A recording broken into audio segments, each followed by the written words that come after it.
Millionaire invites her black maid's son to play chess as a joke. She didn't know he was a child genius. Come here, boy. How about showing me how you play chess in the slums? Mrs. Victoria Whitman's voice echoed through the living room of her Beverly Hills mansion, laden with the arrogance typical of someone who has never had to earn anything on her own. Diego Santos, helping his mother Carmen serve guests at a charity dinner, became the millionaire's target for the evening's entertainment. The other guests, businessmen, politicians, and their bored wives, laughed discreetly behind their $1,000 champagne glasses. Victoria had organized the event to raise funds for underprivileged youth, but clearly hadn't expected to have one of them serving canapés in her own home. The irony was delicious to her. I bet he can at least move the pieces, Victoria continued, gesturing toward the Italian chessboard that decorated the coffee table. It'll be fun to see what this boy can do against someone who's actually studied the game. Mr. Hamilton, owner of 3 hotel chains, whispered to his wife, I bet he doesn't even know the knight moves in an L shape. Laughter spread through the room like waves on a lake of superiority. Diego's mother Carmen lowered her eyes and clenched her fist around the silver tray. 20 years cleaning that house, raising her son alone on a maid's salary, and she still had to watch her boss use her boy as a joke to impress her rich friends. She had known Victoria since she was young, had seen the woman transform from a spoiled heiress into a cruel socialite over the years. Carmen, you can stop serving for a few minutes, Victoria ordered with false kindness. I want you to watch your son play. It will be educational for both of you. Diego, however, remained motionless for a few seconds, his dark eyes analyzing not only the board, but every face in the room. At his age, he had already learned that silence often reveals more about people than 1,000 words.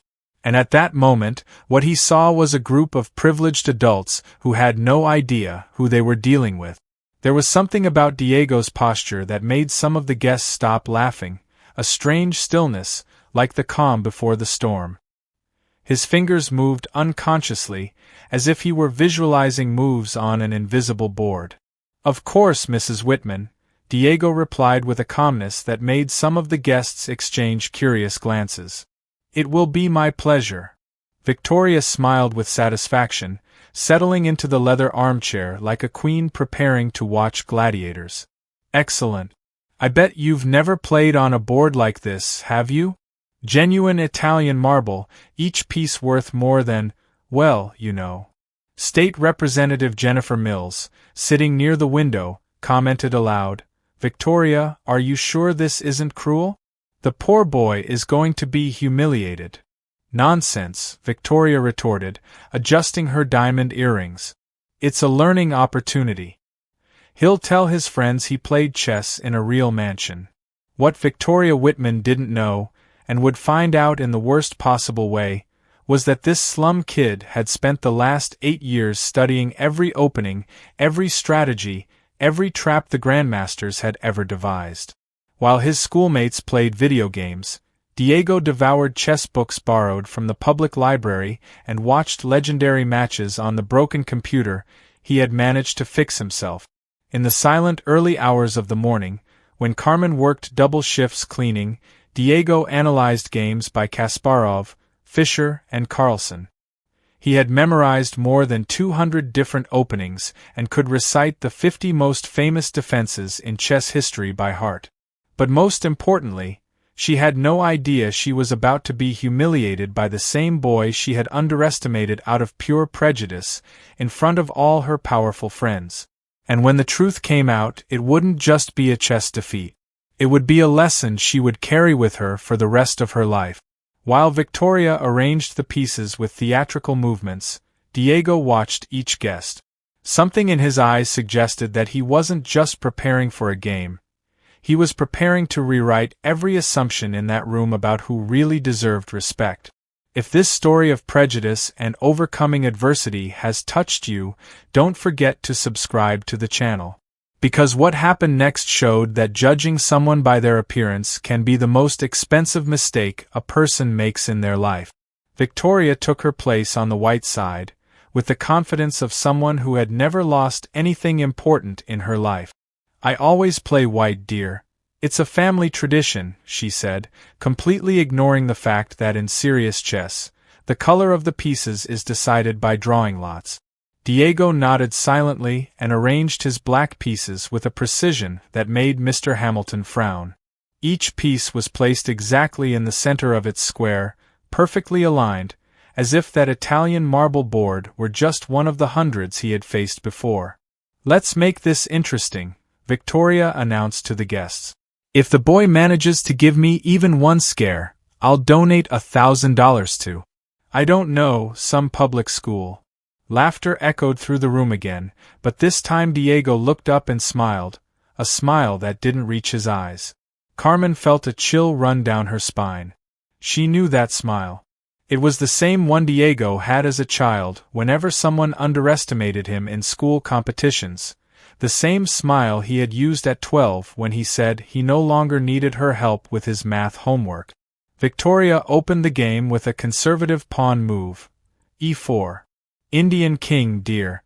A classic opening we learned at Harvard," she explained condescendingly, as if she were teaching a child to tie his shoes. Diego responded instantly, C5, the Sicilian defense. An awkward silence filled the room. That wasn't the move of someone who might just know how to move the pieces.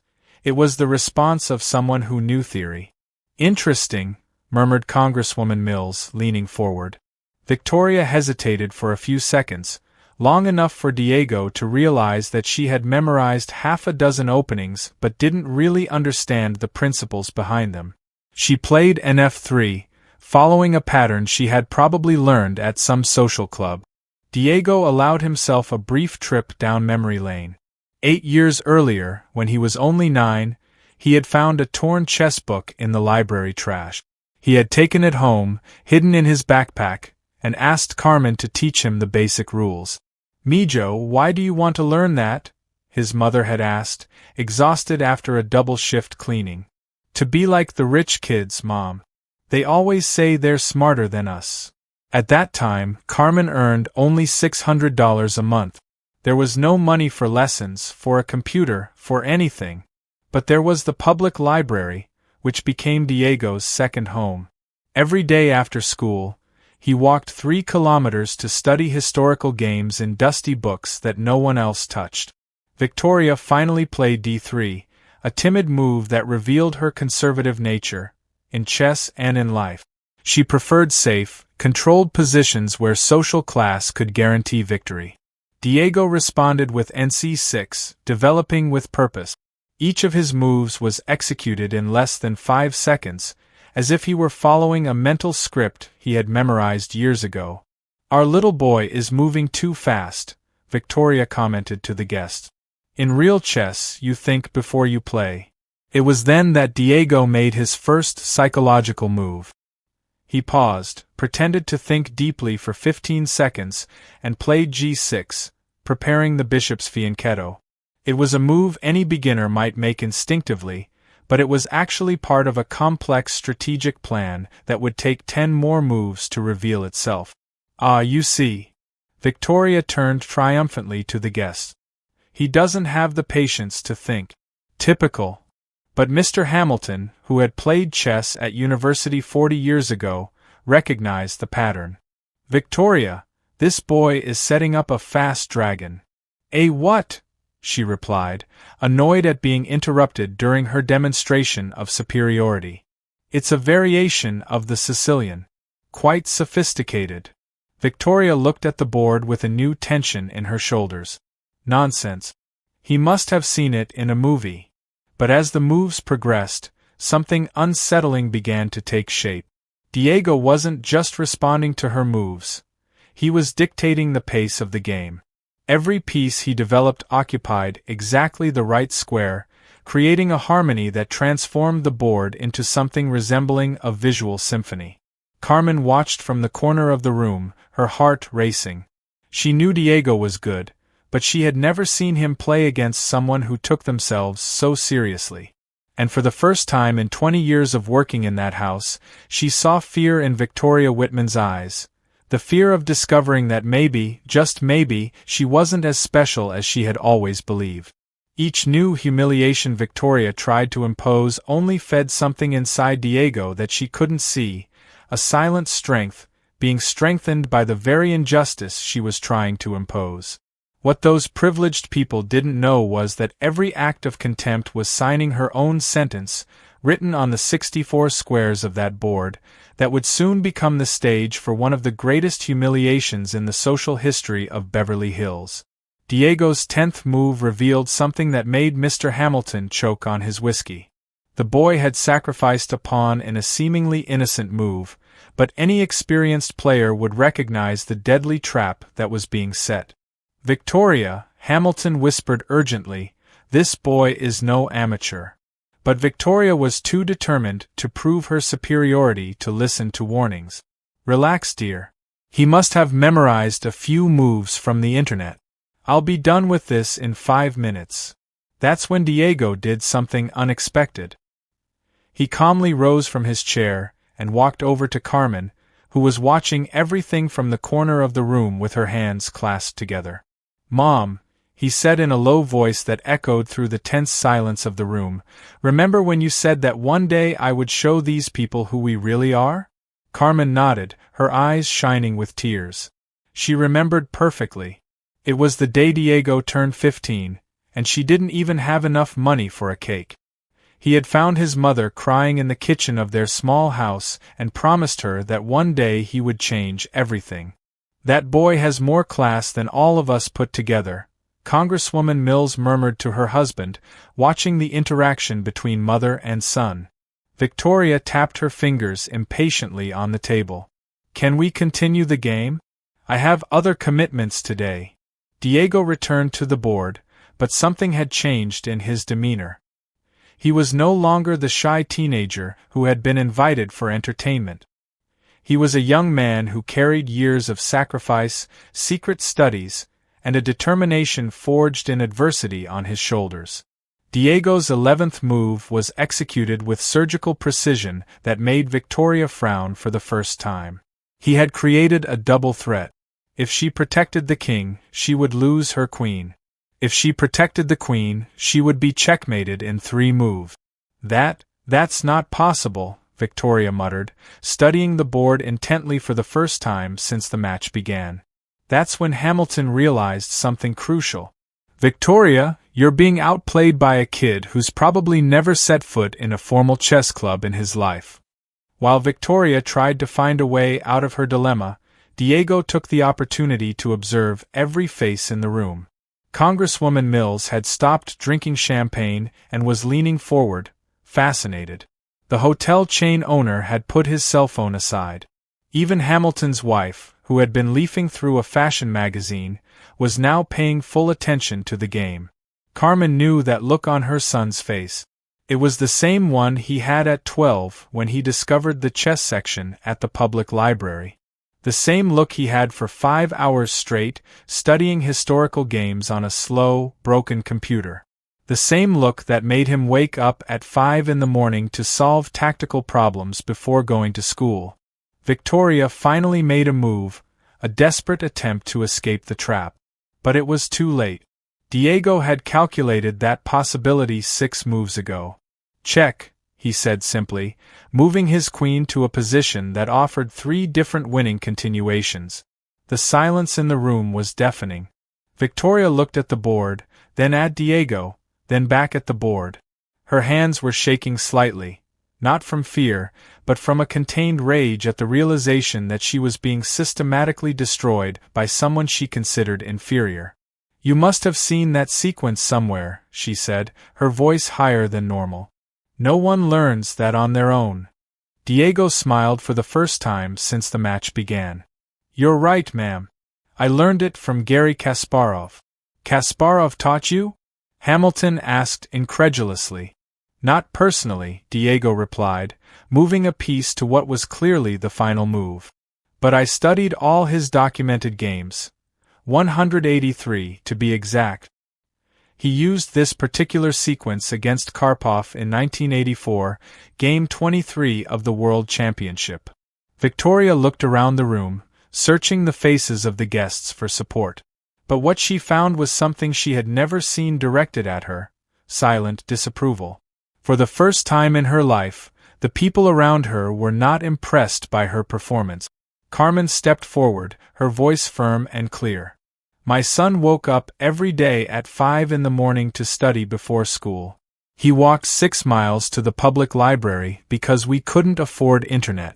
When I worked double shifts, he stayed up all night solving chess problems by candlelight because our electricity was cut off.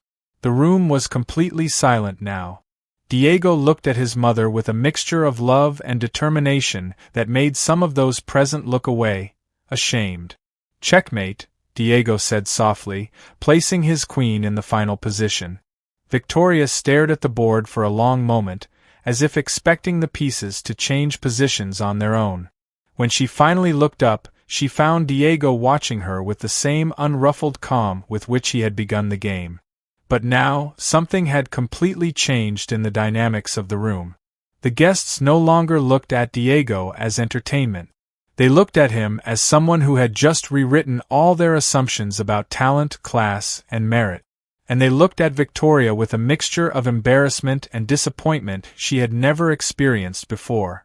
What Victoria Whitman didn't know yet was that this defeat on the board would be only the first move in a much larger game that was about to begin.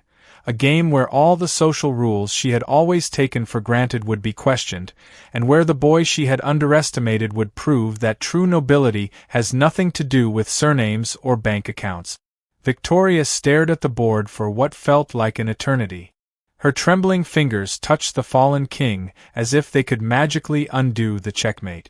The silence in the room was so thick, you could hear the ticking of the $15,000 wall clock. That was luck," she muttered, her voice trembling, all previous confidence gone.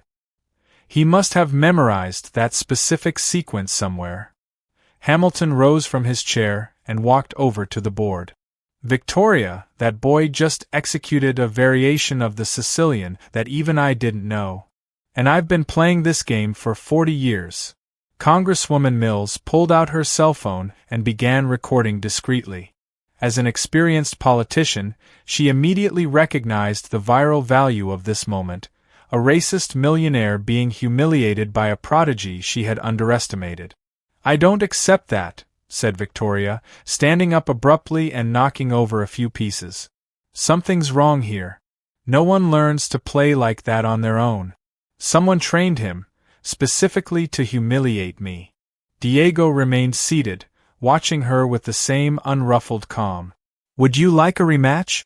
I can play with anyone here, or all of them at once if you prefer." The comment caused a nervous murmur among the guests. It was an offer that sounded impossible, but after what they had just witnessed, no one dared to doubt him. "You're being arrogant now," Victoria retorted, her face red with anger and humiliation. "A boy from the slums doesn't talk to his superiors like that." That's when Carmen stepped forward, and for the first time in 20 years, she looked Victoria Whitman directly in the eye without lowering her head. "Mrs. Whitman," Carmen said, her voice firm and clear, "my son is not from the slums. We are from a working-class community. And he is not being arrogant. He is being honest about his abilities, something you clearly cannot do about yours." The tension in the room rose exponentially. Some guests exchanged uncomfortable glances, realizing they were witnessing something much bigger than a simple chess match. Victoria turned to Carmen with fury. "How dare you speak to me that way? Have you forgotten your place in this house?" "No," Carmen replied calmly. "I remembered my worth." Hamilton intervened, clearly uncomfortable with the direction the conversation was taking. "Victoria, perhaps we should recognize that the young man is truly talented, and talented." Victoria laughed bitterly. "Don't you understand? This was set up. Someone trained him specifically to make me look like an idiot in my own home." Diego finally stood up, and when he spoke, his voice carried a maturity that silenced all the adults present. "Mrs. Whitman, do you want to know the truth? I wasn't trained to humiliate you. I spent the last 8 years studying chess because I dreamed of playing against people who respected the game, people who understood that talent has no color, social class, or last name. He paused, looking at each person present. When you invited me to play how you play in the slums, I thought I would finally have a chance to show that I deserved respect. But now I realize that you never wanted a fair match. You wanted a show of humiliation. Congresswoman Mills had stopped recording and watched the scene with fascination. How old are you, kid? 17, Diego replied. And how long have you been playing seriously? 8 years. Mills looked at Victoria with an expression that mixed disbelief and disapproval. Victoria, you've just been defeated by a self-taught teenager, a teenager whose family you employ, a teenager you invited to play as a joke.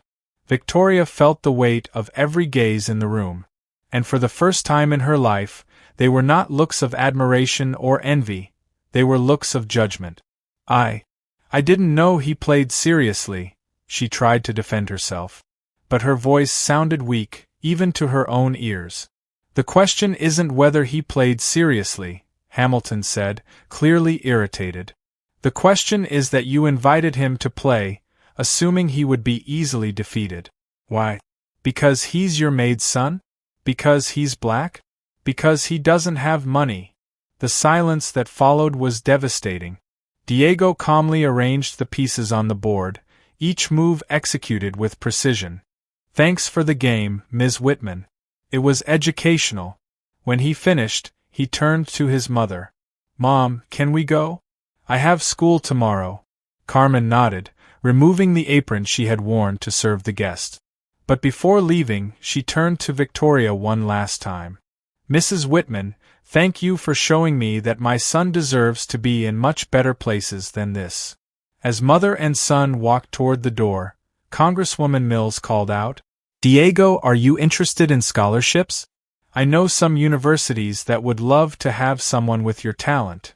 Diego stopped and smiled, his first genuine smile of the night. Very interested, ma'am. Mills handed him her card. Call me on Monday. Victoria watched, motionless, still processing how she had lost complete control of the situation. In less than an hour, she had gone from respected hostess to the woman who had underestimated a prodigy out of prejudice, in front of important witnesses. When the door closed behind Diego and Carmen, the remaining guests looked at each other in awkward silence. Hamilton was the first to stand up. I think I'd better leave too. One by one, the guests began to leave, offering only cold farewells and disapproving glances. Victoria was left alone in the room, still staring at the board where her arrogance had been systematically destroyed by a teenager she considered inferior.